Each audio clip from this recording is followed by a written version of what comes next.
दोस्तों, मैं यहाँ बैठा हुआ था तो सोच रहा था, कहने को बहुत कुछ है, बताने को कुछ भी नहीं है। कहने को बहुत कुछ इस तरह से है कि हमारे शिक्षकों ने जो है पारी संभाल ली है।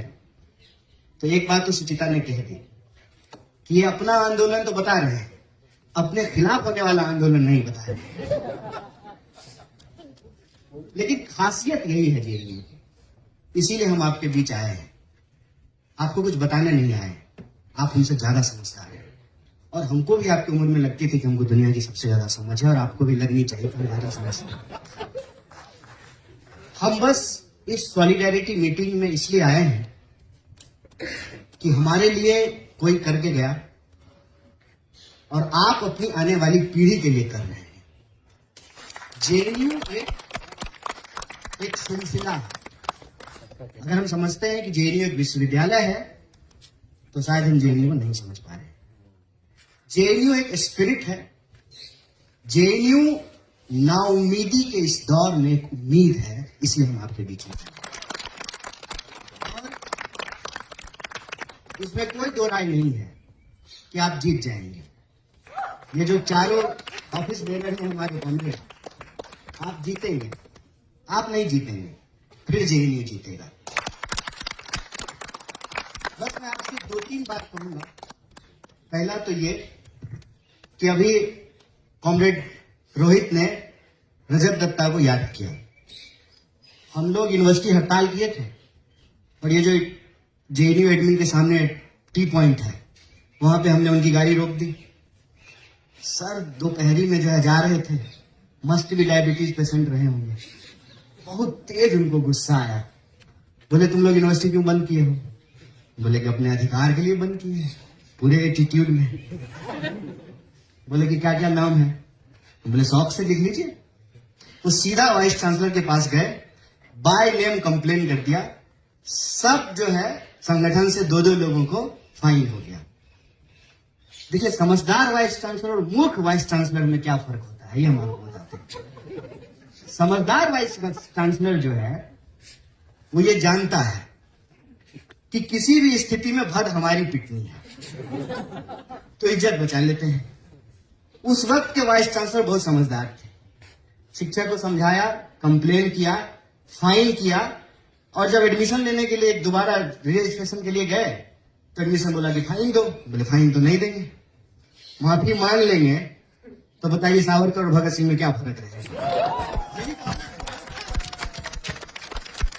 इसीलिए हमने कहा कि जेएनयू एक सिलसिला का नाम है। तो जो है वाइस चांसलर, ठीक है, किसी को बताना मत, फाइन हम भर देते हैं। एक तो जो टीचर यहां साथ खड़े हैं, हमारी लड़ाई में हमेशा खड़े रहे, हम इनके खिलाफ भी लड़े हैं। दूसरा कि वही टीचर जिनके खिलाफ हम लड़ते हैं, जो हमको सिखाते हैं, वही सिखाते हैं कि लड़ो, सच के लिए लड़ो, न्याय के लिए लड़ो। और आजकल एक वर्ड बहुत मीडिया में चलता है ना, सनातन। क्या है सनातन? संघर्ष ही सनातन है। जब से यह सृष्टि बनी है, जब तक यह सृष्टि रहेगी, अगर कुछ सनातन है तो संघर्ष है। इसलिए संघर्ष करने से कभी मत घबराइएगा, चाहे उसका परिणाम कुछ भी हो। और जब हम जेल गए तो सबसे ज्यादा मुखर वॉइस के तौर पे अगर कोई लड़ रहा था तो रजत दत्ता लड़ रहे थे। यहां से हम उनको याद कर रहे हैं। इसीलिए हमने कहा कि जेएनयू एक सिलसिला है और उस सिलसिले में हमको दो तीन बात समझनी है। ये कोई नई बात नहीं है। हम लोग यहाँ कुछ हजार लोग बातचीत कर रहे हैं और ब्रह्मपुत्रा के सामने लाल बेंच पे बैठ करके 3-4 लोग कह रहेगा ये वामपंथियन सब जो है ना, इनको कोई काम नहीं है। भाई अब तो मैं कांग्रेस में हूं। तो ये ना हमेशा होता है, कुछ लोग लड़ते हैं, कुछ लोग उस लड़ाई का फल खाते हैं और कुछ लोग फल खाने के बाद भी उसका मजाक उड़ाते रहते हैं। इसकी परवाह मत कीजिए, लड़ते रहिए। और कोई बाहर मुझे पूछता है, मेरी अंग्रेजी बहुत अच्छी है, बहुत शानदार, इतनी अच्छी है कि मैं आज तक उसको बोलने का हिम्मत नहीं जुटा पाया। और जेएनयू से मेरा जो कहिए एक ना लव हेट रिलेशनशिप है। मोहब्बत भी इतनी भी है और गुस्सा भी कभी कभी बहुत आता है। हम बताते हैं 18 में पीएचडी करके हम पहली बार किसी पब्लिक इवेंट में आए, 8 साल के बाद पहली बार आए। और वो इसलिए आए हैं कि हमको लगा ये जेडीयू में आज तक हुआ ही नहीं। सरकार हमारे खिलाफ होती है, एडमिनिस्ट्रेशन का एक हिस्सा हमेशा स्टूडेंट मूवमेंट के साथ होता है, क्योंकि जेएनयू का एडमिनिस्ट्रेशन कोई बाहर से आकर के नहीं बनता है, जेएनयू के ही टीचर और जेएनयू के ही कर्मचारियों से बनता है। तो जब हम जेएनयू बोलते हैं तो सिर्फ विद्यार्थियों का नहीं, विद्यार्थियों का, कर्मचारियों का, शिक्षकों का, पेड़ों का, पौधों का, पहाड़ों का, लाइब्रेरी का, क्लासरूमों का जेएनयू है। और ये जो मानसिकता है ना आज जो हमारे ऊपर थोपी जा रही है कि देश अलग है, देशवासी अलग है, एडमिनिस्ट्रेशन अलग है, स्टूडेंट अलग है, ये जो मानसिकता है इसी को कहते हैं गुलाम मानसिकता। और हमको नागरिक से लगातार गुलाम बनाने की कोशिश की जा रही है। जब हम ऊपर से जाते रहते हैं कभी कभी तो जेएनयू में आज भी सबसे ऊंची कोई चीज दिखती है तो वो लाइब्रेरी दिखती है, और मन में एक सुकून मिलता है कि चलिए आज भी जेएनयू का एडमिनिस्ट्रेटिव बिल्डिंग लाइब्रेरी से छोटा है। जिस दिन एडमिनिस्ट्रेटिव बिल्डिंग लाइब्रेरी से बड़ा हो जाएगा उस दिन जेएनयू नहीं रहेगा, इस बात को याद रखिएगा। और इसीलिए ये जो लाइब्रेरी का सवाल है और उस सवाल को लेकर के जो जेएनयू इश्यू का इन्वेस्टिगेशन है, इसका एक लार्जर पॉलिटिकल और फिलोसफिकल कॉन्टेक्स्ट है। फिलोसफिकल कॉन्टेक्स्ट ये है कि आप पढ़ने से रोकना चाहते हैं। मैं जब आया जेएनयू तो सतलज में था, तो मुनिका में कौन रहता है सर? अगर आपको पैसा हो जाए, ईमानदारी से बोलिए, अगर आपको पैसा हो, सर अजय सर आप पसंद याद रहते हैं ना, कौन रहता है मुनिका में? मुनिका में वो रहता है जो बसंत कुंज का किराया नहीं दे सकता है। ये इसमें क्या झूठ है? जबरदस्ती का हम कोई नॉस्टैल्जिया नहीं ओढ़ना चाहते हैं। जबरदस्ती का जो है ना, हमको गरीबी का कहानी मत सुना। हम गरीब थे, अब नहीं है। तो ना जबरदस्ती का गरीबी ओढ़ने का बात नहीं है, सच्चाई की बात है। तो क्या देश सिर्फ एक तरह के लोगों का होगा कि सब लोगों का होगा? क्या यूनिवर्सिटी सिर्फ एक तरह के लोगों की होगी या सब तरह के लोगों की होगी? यही सवाल है। और देश मतलब क्या? हिमालय, समंदर, नदियां, या देश में रहने वाले लोग? ठीक उसी तरह से विश्वविद्यालय का मतलब क्या? सिर्फ वाइस चांसलर, एडमिनिस्ट्रेटिव बिल्डिंग, सड़कें? क्या जेएनयू में रहने वाले लोग, जेएनयू में रहने वाली वो तमाम चीजें? बाहर कोई पूछता है जेएनयू की याद आती है? हम बोले आती है, बिल्कुल आती है। जेएनयू नहीं होता तो हम नहीं होते। अब इसमें अच्छी बात भी है और बुरी बात भी है, इसीलिए हमने कहा कि लव हेट रिलेशनशिप है। तो बता क्या खास है जेएनयू का? और ये मैं मेटाफोरिकल नहीं बोल रहा हूं, इसको मेटाफोरिकली मत समझिएगा। हमने कहा कि जेएनयू का मतलब यह है कि हमने अपनी आंखों से गिलहरी, कबूतर, बिल्ली और कुत्ता एक साथ खाना खाते हुए देखा। ये मेटाफोरिकली नहीं बोल रहा। बिहार का एक सुदूर देहात का आदमी हिंदी भी जोर जोर करके बोलता है, हिंदी बोलते बोलते भोजपुरी बोलने लगता है। वो अंग्रेजी की पीएचडी स्कॉलर केरला की लड़की से शादी किया है। बताइए जेएनयू में ही संभव है? नहीं है।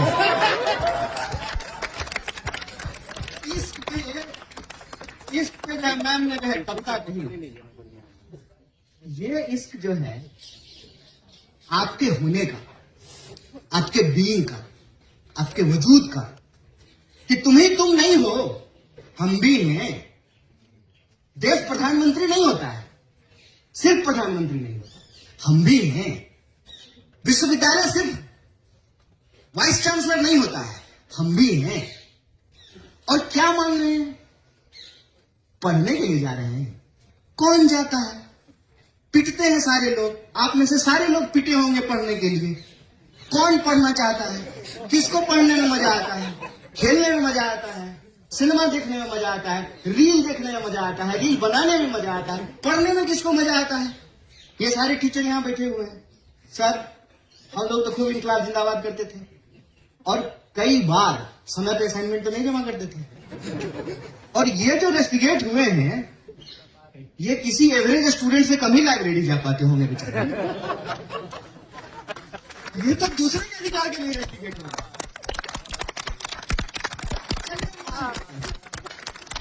चलिए मान लेते हैं जगह कम है।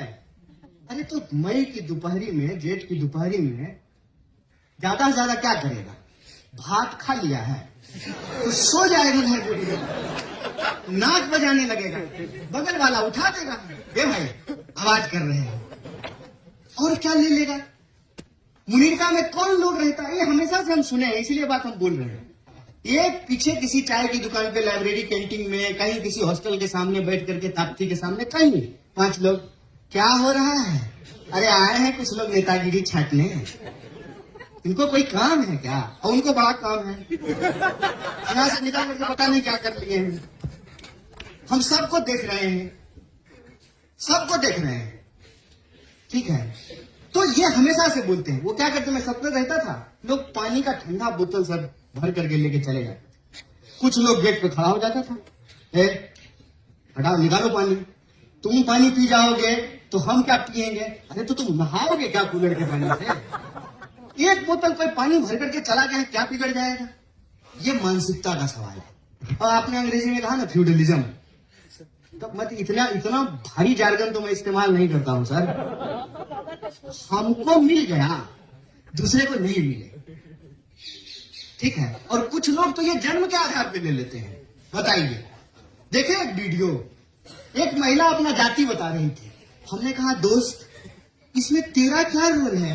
मम्मी पापा को थैंक यू बोलो ना। किसी के पैदा होने में, बताइए मेरे पैदा होने में मेरा क्या रोल है? अब उसके आधार पर मुझे कुछ मिल गया है तो ये गिनाने वाली बात है। और मजेदार बात जान लीजिए, सिर्फ इतने तक नहीं रुकते हैं, और दूर चले जाते हैं, कोई और महान चीज से अपने आप को जोड़ देते हैं। राम परशुराम, कोई ऋषि मुनि, पता नहीं कहां चले जाते हैं। अरे कुछ अपने लाइफ में भी तो पैदा कर लो, कुछ अपने जीवन में अचीवमेंट कर लो, ताकि अपना परिचय बता सको।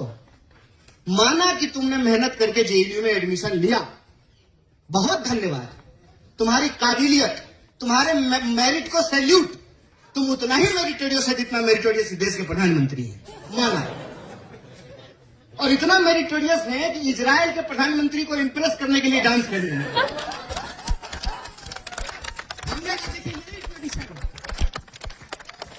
अब देखिए, 2 सिलसिला है। एक सिलसिला जेएनयू का सिलसिला है। यहाँ श्रीमती इंदिरा गांधी के बारे में बोला जा रहा था और हम चुपचाप सुन रहे थे। ये जेएनयू का सिलसिला है। और एक सिलसिला आदरणीय वाइस चांसलर, क्या नाम है उनका? अच्छा, शांति श्री एक तो और तो कुछ समय के बाद से ना ऐसे वाइस चांसलर आ रहे हैं सर कि उनका नाम लेने के लिए डिक्शनरी खोलना पड़ेगा। तो एक उनका सिलसिला है, जेएनयू के विरोध का सिलसिला। ये आइडिया का लड़ाई है। उसमें क्या है ना कि प्रधानमंत्री डांस करते हैं इजराइल को इंप्रेस करने के लिए, वाइस चांसलर डांस कर रहे हैं प्रधानमंत्री को इंप्रेस करने के लिए। और क्या हो रहा है मुझे बता दीजिए तो क्या? एडमिनिस्ट्रेशन में लेटने का कंपटीशन है सर। ऐसा नहीं कि नॉर्मल झुक करके साष्टांग प्रणाम करना है, जमीन को चाट चाट करके कुआं खोद देना है वहां पर। तो एक जेएनयू की संघर्ष की परंपरा और एक यह सिलसिला है। एक जो है ना नमस्ते सदा वत्सले की परंपरा है कि संघर्ष मत करो, माँ बाप की कृपा से अपनी जाति गिना दो, कुल धर्म के नाम से जो है अपना धर्म गिना दो, दूसरे के कर्म को अपना कर्म बता करके अपना अधिकार सुनिश्चित कर लो। माना कि तुम बहुत मेरिटोरियस हो, हम भी थे, हमको कौन सा जो है फ्री में नंबर दे करके जेईयू में एडमिशन हो गया था। सर आप इंटरव्यू में थोड़ा भी मदद किए थे हमको। इंटरव्यू दे दिए तो कहते हैं पटनायक सर पहले क्यों नहीं बताया जी? बोले पहले बताते तो क्या होता? नहीं वैसे ही पूछ रहे हैं। वैसे इंटरव्यू तुम्हारा बहुत अच्छा गया, बोले बहुत अच्छा टीचर है, इंटरव्यू के बाद कह रहे हैं। आप सभी तो मेरिटोरियस है ना। ये चारों जो जीत के आए हैं ये मेरिटोरियस नहीं है। ये भी तो आए हैं एडमिनिस्ट्रेशन का एग्जाम दे करके, ये भी तो एंट्रेंस निकाल करके आए हैं, ये भी तो पढ़ते हैं। इनको कौन से अनुकंपा पे एडमिशन हो गया है? तो हम प्रवेश कर गए हैं, ट्रेन में हमको जगह मिल गई है, दूसरे को नहीं बैठने देना है। ये वही मानसिकता है। किसी तरह से मेरिट नहीं भी हो, जात दिखा के, धर्म दिखा करके, पांव पकड़ करके, सत्ता के सामने नतमस्तक हो करके कोई जगह पा लिए हैं, दूसरे को नहीं घुसने देना है। ये वही मानसिकता है। ये वही मानसिकता है जिसमें द्रोणाचार्य ने ये तय कर दिया कि अर्जुन को तो सिखाएंगे, एकलव्य को नहीं बताएंगे। ये वही मानसिकता है। और यही वो मानसिकता आपको रोज देखने को मिलेगी कि हम सतलज में आ गए हैं ना, हम मुनीरका में रहने वाले किसी गरीब आदमी को अपने वाटर कूलर से पानी नहीं पीने देंगे। हम जेएनयू में आ गए हैं, हम किसी और को लाइब्रेरी में नहीं पढ़ने देंगे। याद रखिएगा कि आप जेएनयू में ऐसे नहीं आ गए हैं, हम जेएनयू में ऐसे नहीं आ गए हैं। ऐसे ही नहीं जो है हम जेएनयू में एक दिन प्रेसिडेंट हो गए, और ऐसे ही नहीं जो हमको सरकार पकड़ करके जेल में डाल दी।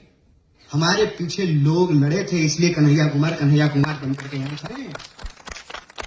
ये जेएनयू ऐसे नहीं बन गया है, कोई इसको बनाया है, कोई इसके लिए लड़ा है। तो मैं जेएनयू के स्टूडेंट से सिर्फ इतना बात कहता हूं, रे भाई नमक हराम मत हो। तुम्हारे लिए कोई लड़ा था, तुम भी आने वाले लोगों के लिए लड़ो। और आज ना ये शुरुआत है, ये वाटर टेस्टिंग है, इस बात को याद रखना। हमेशा भाग जाना आसान होता है। जब क्रैकडाउन हुआ था, मैं ज्यादा नॉस्टैल्जिक दुनिया में नहीं जाना चाहता हूं, क्या कहानी गिनाता रहूं। आज की लड़ाई है, नया सवाल है, और बहुत सारी चीजें बदल गई हैं। मुझे यहीं आकर के बहुत कुछ अजीब लग रहा है। जैसे कि पानी जब मिला पीने के लिए, हमने कहा कि भाई स्टूडेंट यूनियन के प्रोग्राम में आजकल बिस्लरी का बोतल मिलता है, उसके बाद चाय मिला, उसके बाद इनको भी मिल रहा है। गजब है। और आप जितने लोग सामने बैठे हैं, मैं बमुश्किल किसी को जानता हूं। एक हम अपने शिक्षकों को जानते हैं, लव हेट रिलेशनशिप, और दूसरे वो गार्ड साहब जो हमारे साथ हैं, यही रह गए हैं। उसी तरह से आप भी बहती हुई नदी का पानी है, आज है कल चले जाएंगे। यह परंपरा कायम रहनी चाहिए, यह सिलसिला कायम रहना चाहिए, यह वजूद बना रहना चाहिए कि कल को फिर जेएनयू की सीढ़ियों पे खड़ा होकर के कोई नौजवान इश्क करने की हिम्मत करे और सत्ता की आंख में आंख डाल करके सवाल पूछने का हिम्मत करे कि ये देश जितना तुम्हारा था उतना ही हमारा है और उतना ही आने वाली पीढ़ी का रहेगा। विश्वविद्यालय कायम रहनी चाहिए। यह विश्वविद्यालय उस सपने को जीता है जो सपना इस देश का संविधान हमको दिखाता है। वो सपना बराबरी का सपना है। वो सपना जन्म के आधार पर किसी के साथ भेदभाव नहीं होने का सपना है। वो सपना हमारी भाषा, बोली, क्षेत्र के आधार पर जो हमारे साथ शोषण होता है, उस शोषण की समाप्ति का सपना है। हम ये नहीं कहते हैं समाप्त हो गया। और मैंने कांग्रेस सुचिता को कहा, जानते जेडीयू का मजेदार बात क्या है, अभी तक तो 2 ही पार्टी सरकार में आई है, तो 2 ही पार्टी का लोग विरोध किया है। फर्ज कीजिए कल को अगर कम्युनिस्ट पार्टी की सरकार बन जाती ना, तब जेडीयू उस सरकार के खिलाफ लड़ रहा होता। मैं ये बात दावे से कहता हूं। और क्यों मैं ये बात कहता हूं? जब 2011 में मेरा एडमिशन हुआ सर, 12 में जो है चुनाव हुआ, सुचिता प्रेसिडेंट बनी, हमारी प्रेसिडेंट बनी थी, हम लोग एक दूसरे के खिलाफ लड़ रहे थे। 18 में जब हम पीएचडी सबमिट करके निकल रहे थे, तो बालाजी प्रेसिडेंट बना था। उसके बाद जो आपस में लड़ते थे, आपस में जो है एक साथ यूनियन बना लिए। बताइए, आयशा और एसएफआई मिल करके चुनाव लड़ रहा है। जिन्होंने ये बात नहीं देखा, उनको तो आइडिया ही नहीं है फिर कि फ्री थिंकर क्या हुआ करता था। और हमारा एक बहुत ही बेहतरीन जो है अध्यक्ष हुआ करता था। बड़ी मुश्किल से वो बेचारा आकर के यहाँ हिंदी बोलना सीखा। हम लोग तमिल नहीं सीखे, वो हिंदी सीख गया। वो अपने भाषण में बोला था एक बार जा करके, और मुझे आज तक वो बात याद है। बोला, इधर आकर के लोग बोलता है हम असली लाल है, हम गाया लाल है, ये स्टूडेंट यूनियन है कि एशियन पेंट की दुकान है।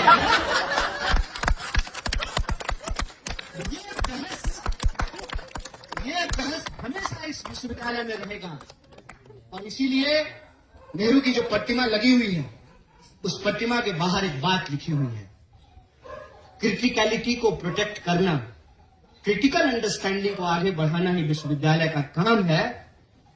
हो सकती है कि इसमें बहुत सारी कमियां हो, लेकिन हमको इस बात का गर्व है कि इस देश में बखूबी कोई विश्वविद्यालय अगर इस भूमिका को निभा रहा है तो उसका नाम जेएनयू है। इसीलिए जब हम कहते हैं कि यार जेएनयू, तो हम गर्व महसूस करते हैं। होगी नाराजगी, होगा गुस्सा, लेकिन जब कहते हैं कि यार जेएनयू, तो उस रिश्ते से, उस सिलसिले से, उस ट्रेडिशन से जो है एक नाता बन जाता है। और जब उस पर कोई आंच आती है ना, तो सारी बाधाओं को छोड़ करके मन करता है कि भाग करके वहां जाएं और हवा में लहराती हुई मुट्ठियों को तान करके कहें कि जेएनयू खरा था, खरा है और खरा रहेगा। इसलिए खरा रहेगा कि कल को फिर से काला हांडी से आया हुआ कोई नौजवान जिसको ना हिंदी आती है ना अंग्रेजी आती है, उसको उड़िया बोलते हुए अफसोस नहीं हो। एक बिहार के किसी देहात से आया हुआ नौजवान, नॉर्थ ईस्ट से आया हुआ नौजवान, कश्मीर से आया हुआ कोई नौजवान, केरल से आया हुआ कोई, वो तो हम है ही सर, तो ना नहीं young sir, age is number, young is feeling. तो हम ये कह रहे हैं कि वो सिलसिला कायम रहना चाहिए। और ये जो पूरा का पूरा मसला है लाइब्रेरी का, इसको यूं समझ लीजिए कि ये ना वाटर टेस्टिंग है। इसको ये मत समझिए कि फेस रिकॉग्निशन, ये सब डिवाइड करने का कोशिश है। सर्विलांस, सिक्योरिटी, अरे कौन सा वहां परमाणु बम रखा हुआ कि कोई चुरा करके चला जाएगा, फॉर्मूला रखा हुआ है। वो तिरंगा सिनेमा में एक नहीं था कि हमने जो है सर्किट निकाल लिया है, फ्यूज कंडक्टर, कौन सा फ्यूज कंडक्टर वहां रखा हुआ है? कोई किताब चुराता है? किताब ही तो सर किसी चीजें कोई चुराता नहीं है, आप कहीं छोड़ करके चले जाइए। तो लाइब्रेरी रोक रहा है, ये अभी लाइब्रेरी रोक रहे हैं। असल बात मैं बार बार जो कहता हूं, देखिए हम लोग एक बड़े नाटक का छोटा सा पात्र है, बहुत छोटा सा। Privatisation of profit, socialisation of loss, monopoly of power. और ये जो एप्स्टीन में निकल करके सामने आ रहा है ना, ये इसकी हकीकत कि दुनिया भर के चोर जो हैं ये एक है, इकट्ठा है और चारागाह बना लेना चाहते हैं दुनिया को। और विश्वविद्यालय उनके आंखों में खटकता है, क्योंकि विश्वविद्यालय आपको सवाल पूछने के लिए सिखाता है, विश्वविद्यालय आपको क्वेश्चन करने के लिए सिखाता है। और जैसा प्रोफेसर पटनायक ने कहा कि टीचर की ताकत स्टूडेंट है, स्टूडेंट की ताकत विश्वविद्यालय का ताकत समाज है। इसीलिए आप बार बार देखेंगे कि विश्वविद्यालय को समाज से काटने की कोशिश की जाती है। एक डेलिबरेट अटेम्प्ट था कि जेएनयू को बदनाम किया जाए। और ये बात मैं बार बार कहता हूं कि किसी विधवा की जमीन कब्जा करना हो ना, तो उसको चरित्रहीन और डायन बताना जरूरी है। समाज में उसको लेकर के डर हो कि अपना पति खा गई, अब तुम्हारा पति खा जाएगी। और जब ये डर समाज में कायम हो तो समाज और विश्वविद्यालय अलग हो जाते हैं। फिर जब विश्वविद्यालय पर हमले होते हैं सरकार के द्वारा, तो विश्वविद्यालय के साथ कोई खड़ा नहीं होता है। और असल बात यह है कि ये जो पूरा का पूरा लूट का मामला है, बसंत कुंज जैसी जगह पे आप में से बहुत सारे लोग हवाई जहाज चढ़े होंगे, ऊपर से जाते हैं कितना सुंदर लगता है। खाली कंक्रीट ही कंक्रीट है। दो ही जगह ग्रीनरी नजर आती है, एक जगह जहां आदरणीय राष्ट्रपति रहती है, दूसरी जगह आदरणीय वाइस चांसलर रहते हैं। क्यों नहीं खटकेगी? सर आप लोग तो घर लिए होंगे ना, बाहर में बुक तो कराए होंगे ना, आप बाहर ही रहते हैं ना, तो सर 3-4 करोड़ में तो फ्लैट मिलता होगा बसंत कुंज में। 4.5 करोड़ में खरीद लिया क्या भाई? 4.5 करोड़ में फ्लैट मिलता है सर। ये 1000 एकड़ जमीन है। आपको क्या लगता है उनको लाइब्रेरी में घुसने से प्रॉब्लम है? ना ना, आप कालाहांडी से चल करके, नागालैंड से चल करके, कश्मीर से चल करके, बिहार से चल करके, आप जो तमिलनाडु से चल करके यहां आकर के पढ़ते हैं और यहां पर रह रहे हैं। वाह कमाल बात है। सड़क के इस तरफ जो है इतना सस्ता जो है, आप जो है खुले आसमान के नीचे जो है ना ओपन बार का मजा ले रहे हैं, और सामने जो है एक एक गिलास का जब 500-500 रुपया देना पड़ रहा है, सामने माल है ना, कैसे बर्दाश्त करेगा लोग? कैसे बर्दाश्त करेगा लोग? इसको आप छोटी लड़ाई मत समझिए, ये आपके पढ़ने के अधिकार पर हमला है। सरकार नहीं चाहती है कि आप पढ़ें, सरकार नहीं चाहती है कि आप सवाल पूछें। और देखिए, हम तो एक पार्टी में हैं जो पार्टी सरकार चलाती है, कहीं मैं आपको एक रूलिंग क्लास मेंटालिटी के बारे में बताना चाहता हूं। पीपल आर बर्डन, लोग बोझ हैं, लोग बोझ हैं, और खास करके गरीब लोग बोझ हैं। तो गरीब लोगों को ला करके जेएनयू पढ़ाती है। आप दीजिए ना 50 लाख रुपया महीना, 50 लाख साल, आपको पता चलेगा। हम आए थे सर मगध यूनिवर्सिटी से, आए यहाँ पे जो है इंटरव्यू देने के लिए। ये बाबा गंगनाथ मार्ग सर हम 3 बार घूम गए, हमको जेएनयू का गेट ही नहीं मिला। हमको लगा कि देश की इतनी बड़ी यूनिवर्सिटी है, कोई शानदार गेट होगा, हम बार बार सामने से गुजर जाए, हमको जेएनयू मिला ही नहीं। तो हमने एक भाई से पूछे, जेएनयू कहाँ है? तो बोला कौन सा? बोले कौन सा? एक ही जेएनयू है। बोला नहीं 2 है। बोले 2 है, हमको तो एक ही पता है। बोला एक ओल्ड है एक न्यू है। अब हम कंफ्यूज हो गए, नए में जाएंगे पुराने में। हमने कहा नए में चलते हैं। तब न्यू इंडिया नहीं आया था सर, तब अगर न्यू इंडिया आता तो क्लैरिटी होती, पहले ही बोल देते न्यू में। तो बोले न्यू में, तो वापस इसी गेट पे बोला यहां से तुम 3 बार गुजर गए। वहां गए हम डरते डरते, अभी हमारे गार्ड साहब हमको इतना प्यार से बतियाया है, ठीक है ना।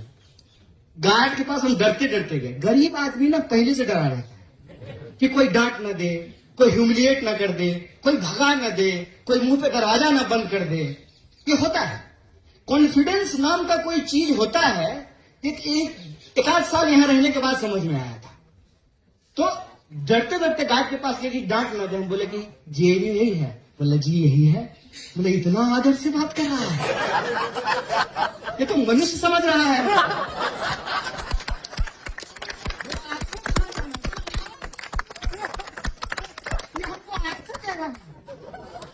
हम बोले सर, बोला सर मत कहिए। बोले नहीं आप सर हैं, हमको सबको सर कहने की आदत है। बोला कि यही जेएनयू है, कहाँ जाना है? हम बोले इंटरव्यू है हमारा। हम इंटरव्यू देने ऐसे आए थे जैसे एमआर का नौकरी करने के लिए आए, बढ़िया टक करके पेंट में सर, शर्ट पहन करके आए थे, हवाई शर्ट पहन करके। तो ना एक आदमी को रोका, वो सीनियर रहे होंगे, बोला कि इनको जरा छोड़ दीजिएगा हेड ब्लॉक। पीछे बैठ गए। हम उसको बोले कि किराया भी लीजिएगा क्या? अरे नहीं भाई किराया नहीं लेंगे, हम भी यही पढ़ते हैं। हो गया एडमिशन। पहला दिन क्लास में गए, प्रोफेसर मालाकार थे, आए क्लास में, वो आए, हम खड़े हो गए, बाकी सब बैठा हुआ था। बोले खड़े क्यों हो गए? हम बोले सर आप आए हैं क्लास में इसलिए खड़े हो गए। तो बोले कि इसमें हमने ऐसा क्या कर लिया कि तुम खड़े हो रहे हो हमको देख के? हमने कहा सर आप टीचर हैं। तो बोला कल तुम भी हो जाओगे। हम बोले हाँ बात तो ठीक है, टीचर होने तो आए हैं। बोले कि मेरी पीएचडी हो गई, तुम्हारी पीएचडी हो जाएगी, हमारे तुम्हारे में क्या फर्क है? फिर हमारा कॉन्फिडेंस इतना, वैसे सर हम सिगरेट नहीं पीते हैं, हमारा कॉन्फिडेंस इतना था कि हम पटना सर के पॉकेट से सिगरेट निकाल लेते थे। फर्क देखिए, कैसे आए थे और कैसे बन गए। क्या सर? और झूठ बोल रहे हैं, खाली केला खाली तो नहीं गए थे इनके घर में, 20 दिन जेल में थे, बड़ी जोर से तलब हो गई थी। तो मैंने सोचा कि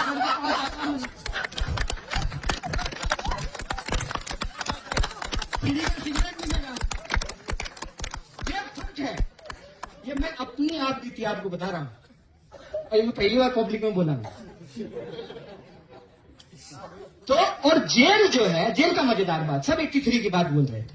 मैं जेल में गया, मुझे बहुत दिन के बाद चैन मिला था सर।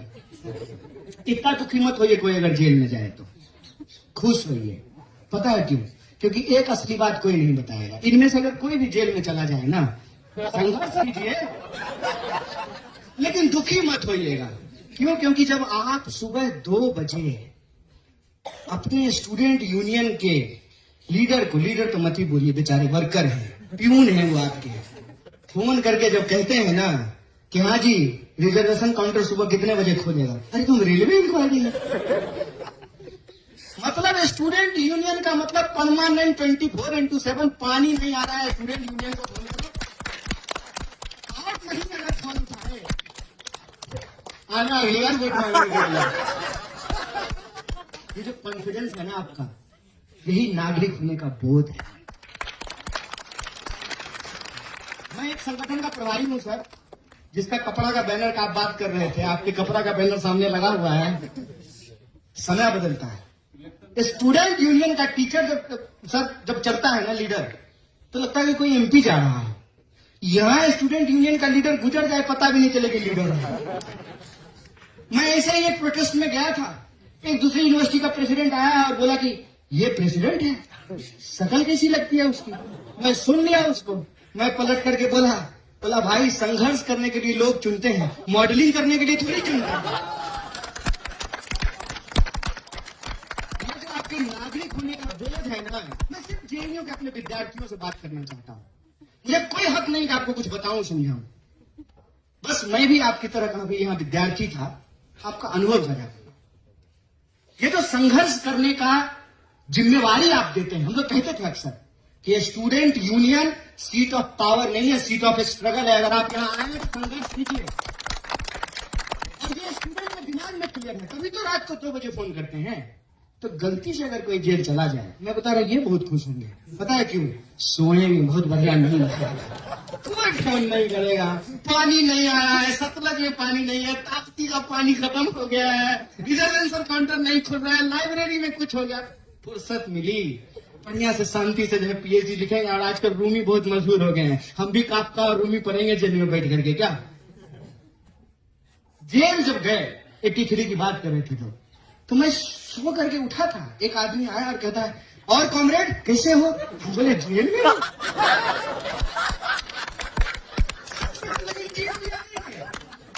वो आदमी आया, बोला कि अरे घबराओ नहीं। बोले नहीं घबरा तो नहीं रहे, घबराना होता तो जेल में थोड़ी होती, घबराना होता तब थोड़ी जेल में होते। घबरा गए तब कहा, घबरा गए तो सरकार में होते, जेल में थोड़ी होते। तो जो है वो आया, बोला कि अरे हम भी आए थे यहाँ पे, तुम्हारे जो है ना टीचर मलाकार और पटनायक, उन लोगों के साथ हम भी आए थे। बोले आप क्या करने आए थे? अरे सैनिटाइज हुआ था, लोगों को जेल भेज दिया गया था, हम भी आए थे जेल में। तो हम बोले अभी क्या है? बोले अभी हम जेल कमिश्नर हैं, पूरा जेल हमारे ही अंदर है। मैं ऐसे ही नहीं बोल रहा हूं कि जिनको लगता है कि जेएनयू यूनिवर्सिटी है तो जेएनयू को नहीं जानते हैं। जेएनयू का इतिहास, मुंह जवानी जेएनयू के एक एक ईंटों पर दर्ज है, एक एक क्लासरूम के बेंचों पर दर्ज है। और जो लोग यहाँ आए, उनका सौभाग्य, वो उनकी जिंदगी के सबसे बेहतरीन दिनों में से एक है, इसीलिए प्यार है। और रंज हिट कि इतना कुछ कर लेने के बाद भी, हाँ, सबसे ज्यादा क्रिटिसिज्म अगर कहीं से हो सकता है तो जेएनयू से ही होता है। और इसके लिए मुझे आपसे कोई शिकायत नहीं है, मैं आपको सैल्यूट करना चाहता हूं। आप अपने स्पिरिट को इसी तरीके से कायम रखिए। देश में एक यूनिवर्सिटी तो ऐसी है जो आज भी लोगों की रीढ़ की हड्डी को सीधा करता है, जो सत्ता के आंख में आंख डाल करके सवाल पूछता है, जो कहता है कि नहीं मानेंगे, तुम जो चूरन बेचोगे ना वो नहीं खरीदेंगे। क्या चूरन बेच रहे हो? सिक्योरिटी का। अच्छा, यहाँ लोग जो है बॉर्डर घुस जा रहे हैं बंदूक लेकर के। कहां घुस आए थे? पहलगाम में, और तुम लाइब्रेरी बचा रहे हो। कमाल बात है। ये जो चूरन बेच रहे हो, इसमें होता कि मॉल में आप सामान खरीदने के लिए जाइए, सामान खरीद लीजिए, कहेगा कि छुट्टा नहीं है, चॉकलेट खा लीजिए। नहीं खाना है मुझे चॉकलेट। यही तो जेएनयू का एटीट्यूड है ना, तुम जो दोगे नहीं लेंगे, और जो हमको लेना होगा वो छीन करके लेंगे। तुम कह रहे हो कि भैया फेशियल रिकॉग्निशन नहीं लेंगे, चंदा लेंगे बारकोड से। मैंने कॉन्ट्राडिक्शन पकड़ा। डायलेक्टिक्स पढ़ाए हैं आप लोग, डायलेक्टिक्स देखे। बोला कि जो फेशियल रिकॉग्निशन नहीं मानेंगे, लेकिन चंदा आप क्यों कोर्ट से ले गए? तुम्हारे हिसाब का डिजिटल इंडिया नहीं चलेगा, हमारे हिसाब का डिजिटल इंडिया चलेगा। हम AI बनाए हैं, AI को हमको नहीं बनाने देंगे, इस बात को याद रखना। यही फर्क है JNU में और देश के दूसरे विश्वविद्यालयों में, कि हमको जो चाहिए वो लेंगे। और मैं आपको एक आंदोलन की याद दिला देना चाहता हूं। वाईफाई को लेकर के हम लोग संघर्ष किए सर, और वाईफाई को लेकर के मैं 3 पोजीशन बताता हूं मेरे 7 साल के JNU के अनुभव में। जब आ रहा था, कंप्यूटर हंस रही है सुचिता, बहुत जबरदस्त विरोध हुआ। मशीन आएगा, रोजगार चला जाएगा, इसीलिए जो कंप्यूटर नहीं आना चाहिए। उसके बाद JRF आया, लड़ करके JRF का पैसा बढ़ा है। JRF का पैसा बढ़ते ही सर ब्रह्मपुत्रा में मोटरसाइकिल लगाने की जगह नहीं, और देखते देखते जो है डिलीवरी बॉय सुबह शाम ये मुगल दरबार वाला भी डिलीवरी करने लगा। रूम नंबर 107 ब्रह्मपुत्रा, ओल्ड के एक्सटेंशन। समाज बदलता है, हम भी बदलते हैं। फर्क यह है कि हम बदलाव के खिलाफ नहीं हैं, लेकिन बदलाव हमारी शर्तों पर।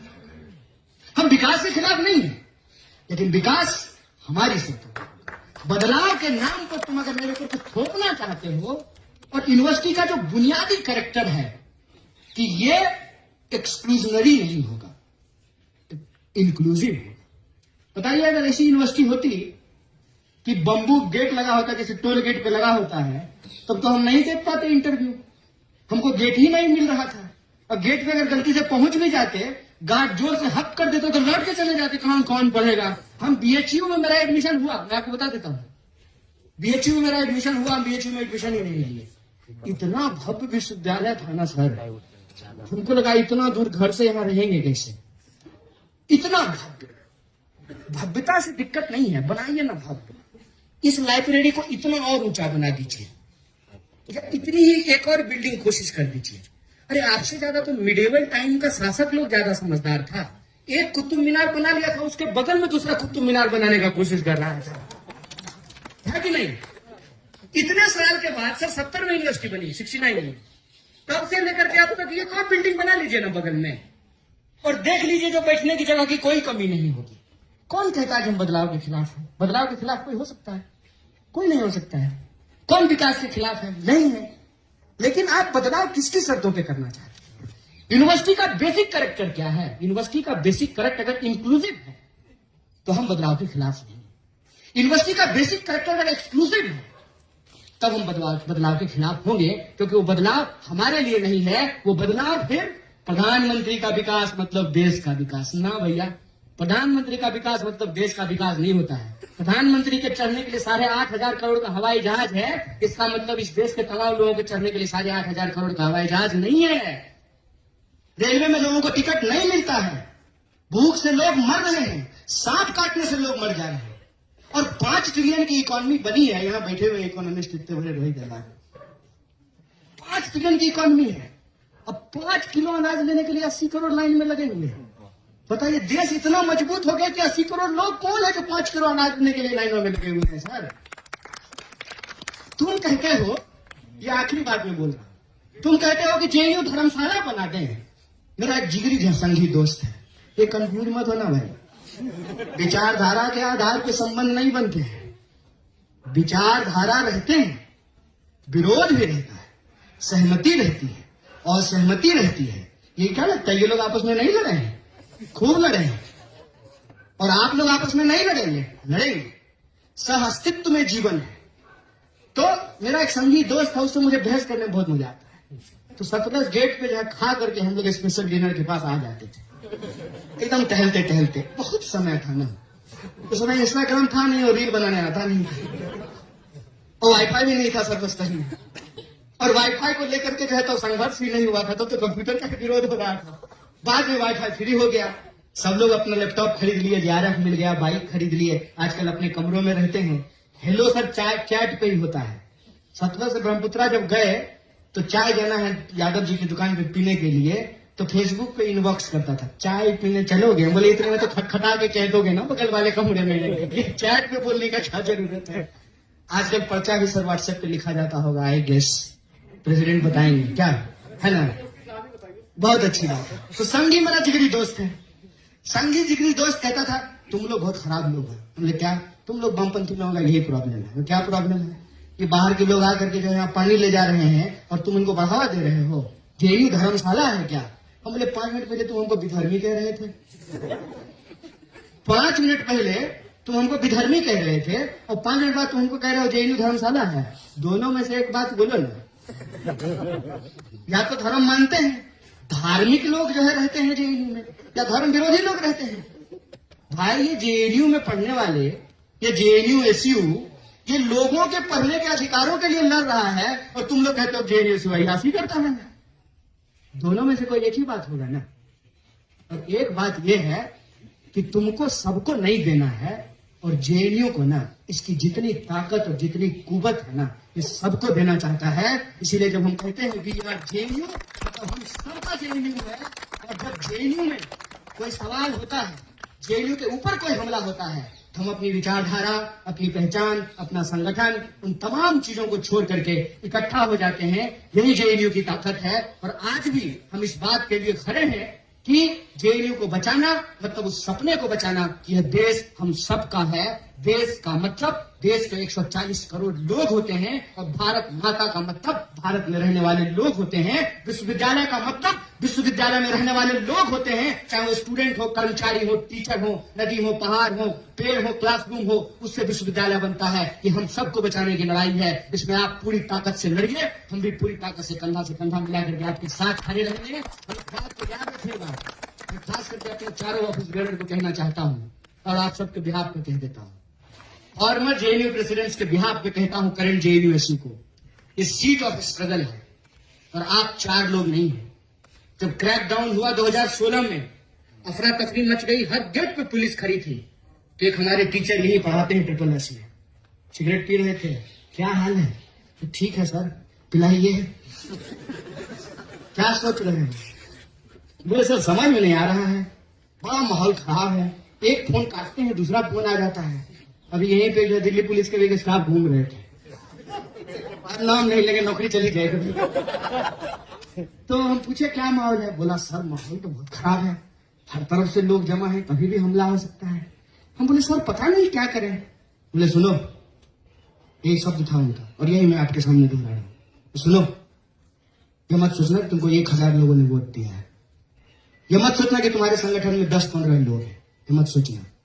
ये सोचना कि तुम जेएनयू एसयू के प्रेसिडेंट हो। और जब हम जेएनयू एसयू कहते हैं ना तो ये 2016 में नहीं है, ये आजादी के पहले शुरू होता है और ये तुम्हारे मरने के बाद भी कायम रहेगा। तुम उस परंपरा के वहां के